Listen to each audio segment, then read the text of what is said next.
യഥാർത്ഥത്തിൽ നമ്മൾ കേൾക്കുന്ന പോഷ് ആക്ട് എന്ന പേരിൽ ഇന്ത്യയിൽ ഒരു നിയമമില്ല എന്നുള്ളതാണ് നമ്മൾ ആദ്യം മനസ്സിലാക്കേണ്ടത്. പോഷ് ആക്ട് എന്ന പേരിൽ ഇന്ത്യയിൽ ഒരു നിയമമില്ല. പോഷ് ആക്ട് യഥാർത്ഥത്തിൽ ഒരു വിളിപ്പേര് പോലെയുള്ളൊരു ഒരു ടേമാണ്. ഈ നിയമം കൊണ്ട് ഉദ്ദേശിക്കുന്നത്, അല്ലെങ്കിൽ നിയമം എന്ന് പറയുന്നത് sexual harassment of woman at work place prevention prohibition redressal act എന്ന് പറയുന്ന നിയമം, അല്ലെങ്കിൽ മലയാളത്തിൽ തൊഴിലിടങ്ങളിൽ സ്ത്രീകൾക്കെതിരായ ലൈംഗിക അതിക്രമം തടയൽ, നിരോധനം, പരിഹാരം എന്ന് പറയുന്ന നിയമം. ഇത്രയും വലിയൊരു പേരിനെ ആളുകൾക്ക് ഓരോ സമയം പറയാൻ പറ്റില്ല എന്നുള്ളത് കൊണ്ടാണ് ഒരു ചുരുക്ക പേരിലായിട്ട് പോഷ് ആക്ട് യഥാർത്ഥത്തിൽ അറിയപ്പെടുന്നത്. പോഷ് ആക്ട് എന്ന് പറയുന്നത് 2013 ഇന്ത്യയിൽ വന്നൊരു നിയമമാണ്. നിർഭയ കേസിനൊക്കെ ശേഷം ഇന്ത്യയിൽ വന്നൊരു നിയമമാണ്.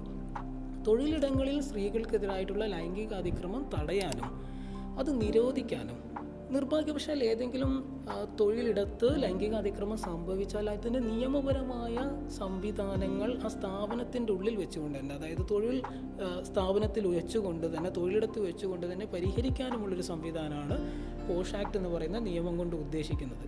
ഒരു സ്ഥാപനത്തിൽ ലൈംഗികാതിക്രമം നിരോധിക്കാനും അത് തടയാനും, വരാതിരിക്കാൻ വേണ്ടിയിട്ട് അത് തടയാനും, അത് സംഭവിച്ചാൽ അതിന് പരിഹാരം കണ്ടെത്താനും ഒക്കെ നിയമപരമായ ചുമതല തൊഴിലുടമകൾക്ക് നൽകിയിരിക്കുന്നു എന്നുള്ളതാണ് ഈ നിയമത്തിൻ്റെ പ്രധാനപ്പെട്ട ഒരു പ്രത്യേകത എന്ന് പറയുന്നത്.